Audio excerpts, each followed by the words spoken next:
Three, two, one.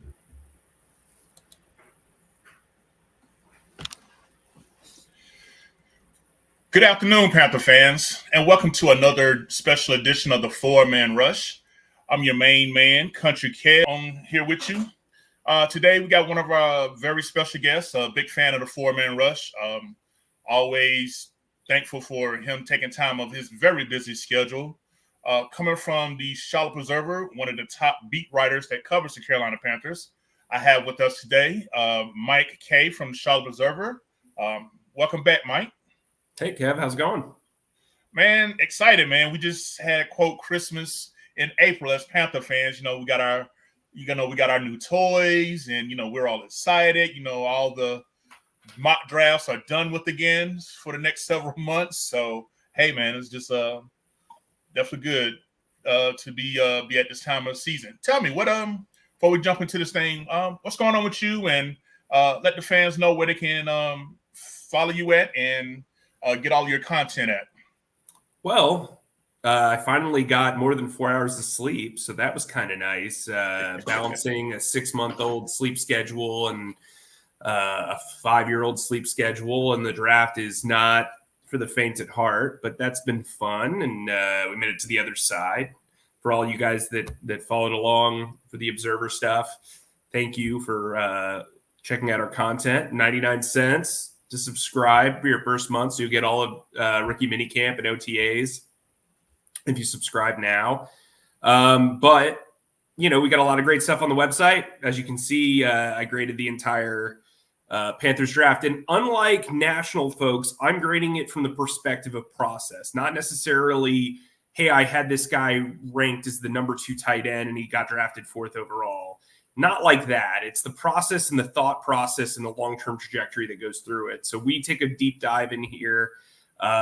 Check that out. We also today published 7 veteran players that are returning that have had their jobs impacted by the draft. And we'll have some pretty great features on each of the draft picks throughout the next couple of days and weeks. So building up to rookie minicamp, looking forward to all that content that's coming and all the content that we just put out. We'll also do a mailbag soon enough. But yeah, Kev, thanks for having me. Hey, always a pleasure. Like I said, I'm a big fan of your content. And fans, make sure that when you check, one of the things you'll love about following Mike Kaye is that he has great attention to detail. We have a lot of great reporters who are covering the Carolina Panthers who put out very good content. One of the things that stand out with me about Mike goes a little bit extra further, in my opinion, to get the details, the intricacies of questions. He just kind of goes a little bit deeper with his follow-up to get answers. So if you're a person that likes attention details, want to know more of the reasoning and the whys behind why the Panthers did this move, or why the Panthers didn't do this move, the articles and content by Mike Kaye would definitely get you those answers. So make sure you guys go ahead and take advantage of that deal. Follow along. You definitely won't regret it. That's a really nice compliment, Kevin. I appreciate it. No problem. So, Mike, we're going to jump into this thing here for you. Heading up into the NFL draft, there's a lot of rumors. There's a lot of speculation. You're on Panthers Twitter every day, so I'm pretty sure you and the other reporters are quite entertained by us fans. But tell me, just from your perspective and your access, what was the vibe that you was getting in the interviews with Dan Morgan and Coach Canales leading up? Did you feel like they kind of tipped their hand a little bit? Did they do a good job of kind of keeping it close to the vest? I think they did a good job of keeping it close to the vest. I've said this publicly several times, but this is going to be my 10th season as a beat writer, as an NFL beat writer. I covered the draft for 5 years before then. I think this is the least predictable draft I've covered since probably 2013, when there wasn't a quarterback at the top of the board. I think when you saw 14 offensive players come off the board to start the draft, when the record before was 7, I mean, that's when you knew you're in for a crazy ride. I mean, there's videos of the Colts celebrating giving the best pass rusher off the board at 15 or whatever they pick. I remember maybe 16. So I think when you look at this draft as a whole, the first round kind of went against the norm. And, while we did see the wide receiver run that we did expect in the bottom third of the first round, I think who went was kind of unpredictable. And I think, look, I made the joke about my mock drafts, man. Woof. Brutal. I got a lot of hate for my second mock draft because I had a corner going at 1. A lot of the times I think I underrated talent as opposed to overrated talent, which I actually think is a good thing. And so I think when you look at this draft, I wasn't pro trading up. I wasn't. But I think when you look at a swap for a 5th for a 6th, which is basically the NFL equivalent of a travel thermos. I wrote in the grades that basically there are more high stakes trade up hauls in middle school cafeterias. If you remember back in the 2000s, trading Pogs and Pokemon cards, there the weight is there. You know what I mean? And so to get that 5th-year option that they got for Leggett, I think that's forward thinking by Brant Tillis. I think it's forward thinking by Dan Morgan. And I think there was a logic to the trade up the way it was performed. Now, then you look at day 2, they trade back, they trade up, they get a 2025 second round pick. That was huge. And the way I grade is I process each round and how it goes with the pick. So, for instance, you're not just getting Jonathan Brooks, you're getting Jonathan Brooks in a 2025 second round pick. So whereas I might have given that Brooks a C or a C plus, I ultimately gave it a B because that 2025 second round pick was really forward thinking. You're coming away with both Trevin Wallace. You got Trevin Wallace in a 5th round pick. So whereas I would maybe give that a C as well, I gave it a C plus. So stuff like that I thought was really interesting. I mean, they touched on a lot of the positions I thought they would. I did think they were going to draft a center. They did a ton of work on centers and offensive linemen at the combine, a ton, like more than the norm. And so to see them kind of avoid the position was interesting. I know that there's reports out there about bringing in the center, I believe, from Arkansas or Oklahoma. Sorry, my brain. Oklahoma, excuse me. Yeah. I've been told that he is pretty good by people from outside the organization. So maybe that's where they ended up going. There were only 10 centers drafted. So getting the 11th guy, if that was the case, is not a bad outcome. But I think they played the board relatively well. I would have liked to have seen them get a corner higher, but I do think Smith Wade is the type of corner you want to bring in because of his versatility. But there I go. There I'm rambling, Kev, and you know me. So that's basically the long answer. Okay. Well, Mike, let me ask you this. So with the I stayed up and watched the entire draft on all 3 days. So I ain't gonna lie, I was getting ready to go to bed when I got the notification that Panthers were trading up.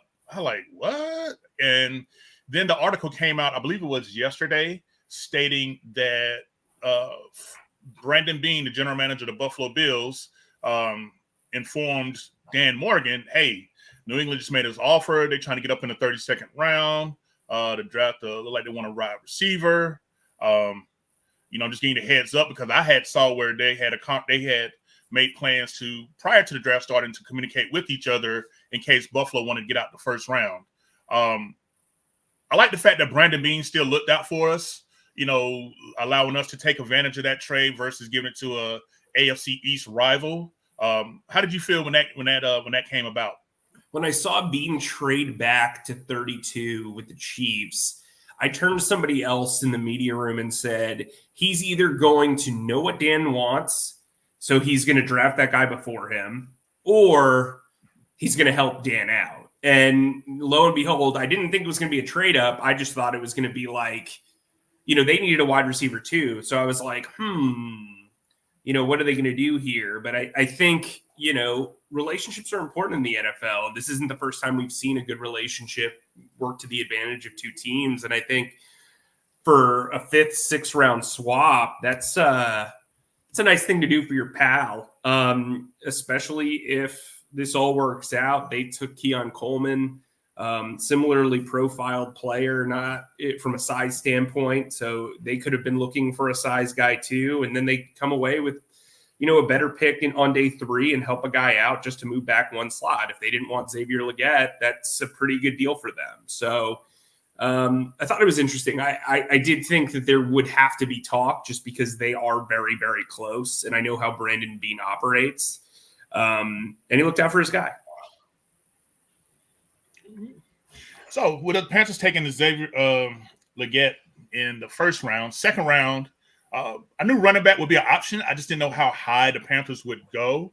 But tell me, Jonathan Brooks, I was reading that prior to his ACL injury, he was viewed as one of, if not the best running back in college football in 2023. Now, he stated on his interview with you guys that he expects to be fully healthy and cleared by the start of training camp. A lot of people who probably didn't keep up with the Texas last year, outside maybe the main game with Alabama at the beginning of the season, what should Panther fans know about the skill set of running back Jonathan Brooks from Texas? Like, how does he fit in with the wide zone scheme of Canales? Get outside really quickly. He can get outside the tackle box. He's very swift. He's got very good lateral movement, very good vision. I like what he does in the box. He's a guy who can say, you're facing a stacked box. He knows when and where to bounce out. He's a good one-cut runner. He's got really good long end speed. I think he's a guy who makes sense for Canales in the way that they want to push the ball downfield. He can be a home run hitter. And I think that's the way they viewed it. Typically guys with ACL injuries, when it happens in your early 20s, you bounce back pretty significantly. I mean, I know a lot of people our age or around our age remember Willis McGahee. He went on to have a huge, long career. And his knee injury was significantly worse. So I think nowadays the ACL for running backs, especially when it's happening, I mean, the kid's not going to be able to legally drink until the week before training camp when he probably is cleared. So maybe he'll have some champagne after that. But I think it's a good trajectory for him. I think they overdrafted him? I don't know. I've gotten mixed reactions from people outside the organization, but I do think he's a very talented player. Yeah, that kind of leads up to my next question I had as a follow-up about Brooks. Now, on our show last night, Smooth of the Four-Man Rush, he kind of felt like, he was okay with us trading back because we recouped the second-round pick with the Rams for next year that we had lost for Chicago in the trade-up for Bryce Young last year. The question was, if they traded back, instead of taking an injured a running back, even though he's talented as Brooks, why not grab a healthy Trey Benson out of Florida State, who ended up going 66, which is in the top of the third round as far as running backs? Do you think it's just more of a scheme fit difference between the two? Because I was kind of mystified when we had to trade. We traded back and then traded back up to 46 with the Colts. What would you say about that? Yeah, I do think it's more of a scheme fit. I mean, I haven't done enough tape work on Benson to say, hey, this guy would have fit more in wide zone than the other guy. But clearly they felt that was the case. He was their number one running back on their board for whatever reason. I think it is interesting that the second that the Packers draft Edgerrin Cooper, a guy who I know they really liked, they traded up to get that next guy. And then they draft a guy in Trevin Wallace who's kind of got similar traits and athleticism to Cooper. Kind of, tips your hat a little. I think it's really interesting. I mean, clearly they felt that running back was a high priority for them. But I think to be honest with you, I think the dual threat nature of Brooks really did appeal to them. I also think his youth. I mean, he doesn't turn 21 until July. I think that helps. And clearly he made an impression on them at their 30 visit. All right. And again, fans, this is Mike Kaye of the Charlotte Observer here with us on the Four-Man Rush. Again, make sure you follow him on Twitter and make sure that you subscribe to the Charlotte Observer. They have a great deal going on right now. You can take access to this article here that's also shown up on the screen for you guys to look at. So again, make sure you follow and subscribe with Mike Kaye. So moving on, third round pick, you just touched on them, Trevin Wallace out of Kentucky. Now that pick kind of was a little interesting. for most of us Panther fans. But you did answer by saying that, similar athletic traits. One of my favorite picks was fourth round pick Jatavion Sanders out of Texas. So him and Brooks teammates are coming. The Panthers tight end room, really hasn't been much to talk about since Greg Olsen left. How do you feel about him coming in, and do you think he's a chance he could potentially be starting week 1? I think Tommy Tremble will be the starter, but simply because of his versatility. Remember, Jatavion, is more of like a wide tight end. He's going to move around. You're not going to necessarily use him in line. He's a pass catcher. That's what he is. He's essentially a big slot who you can line up in the backfield as a fullback. You can move him around. You can line him up at X in red zone situations, have him run a flag route. Like there's or a fade. I mean, he's a guy that you can really kind of move around the formation. I think when you look at Tremble, he's an ascending player. They really like him. I don't see it as a situation where it's him versus Tremble. I think if you look at the way that Sanders is built, if he can continue to play really well, that might move Tremble over to inline in 12 personnel, and that could affect Ian Thomas. I do think Ian Thomas will have a very big role in blocking packages, but if you really want that pass-heavy thing, if you're like 3rd and 8 and you want 2 tight end sets and you're rocking 12 personnel, it's probably going to be Sanders and Tremble because they can both catch. But also I would say, too, when you look at 11 personnel, if Sanders doesn't really develop as a blocker, he could be a long-term big slot where he could be the heir apparent to Adam Thielen in a lot of ways. Jordan Matthews, who's now a tight end, who they have right now, who's competing for a tight end job, he was famous for being a big slot for the Eagles with Chip Kelly. And I think there's a lot of advantages to having that guy run seam routes if you look at his film. All right. And Mike, I know you got just a couple minutes left here. I want to wrap up with this last question here. So it was said during the pre-draft, and Dan Morgan kind of said with a smile, about former Gamecock, former Carolina Panther, current free agent cornerback Stephon Gilmore, kind of as a wait-and-see thing. How strongly do you feel like Gilmore may get re-signed probably this week here to fill in since the cornerback that we did get kind of seems more like a nickel versus that outside corner that we need in the post-Dante Jackson era? What's your gut telling you as far as the likelihood of Gilmore coming back to the Panthers? First, let me correct myself. I said Y tight end. I meant F tight end. Excuse me. Okay. So with Gilmore, he's about to turn 34. Like, typically with corners at 32, there's a massive drop off. I think the only other guy who's around that age range who's performing at a high level is Darius Slay. You also have Troy Hill, who's about to turn 33. So that's an old secondary, especially when you have a cornerback like J.C. Horn, who's only played 22 of 51 games. I think Dane Jackson's a serviceable backup / fill-in starter, but when Horn goes down right now, that serviceable backup starter is your number 1 corner if Horn goes down. And history has shown that Horn has trouble staying on the field. So I think you do need to reinforce the position. I do think Gilmore makes sense in a way, but it all probably comes down to money. I mean, they've been pretty open about their interest in him. I think Jadeveon Clowney put them in an interesting spot where it's kind of been negotiating through press conferences in a little bit of ways. So we'll see. I mean, look, I think they like Smith Wade a lot. He had never played nickel before the Senior Bowl, and he played relatively well. I think he can still play some outside. His coverage ability in college was tremendous. So we'll see where that goes. I could also see Troy Hill playing outside a little bit as well. But I don't think they should just kind of bend to the will of Gilmore. I think they really need to figure out where they're at financially and then also figure out the rest of the market, maybe the trade market as well. You don't want to get into another situation where you have Justin Houston on the roster. Right.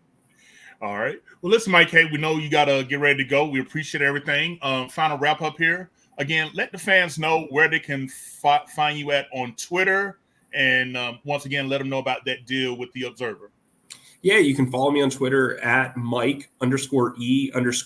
That's Kaye. Plus, you can check out a very discounted rate at the Charlotte Observer right now, where you can get all your coverage for the rest of May, basically. Try us out, see if you like us. And if you do, you can stick around and get all the great content that comes with it. All right. Well, again, thank you so much for your time, Mike. Again, Panther fans, thank you for joining in as well. Maybe after mandatory minicamp before that 6-week break, you can come back and kind of give us like a OTA minicamp breakdown, kind of let us know what to look forward to, as training camp looks like it's shifted to Charlotte. So definitely that'll save time on the drive down 85. All right. Well, again, thank you again, Mike Kaye from the Charlotte Observer for joining us here today. And Panther fans, thank you for joining in. Again, this is Country Kev with a 4-man rush. Catch you guys out there in social media land. Y'all take care. Keep pounding, and what a rush.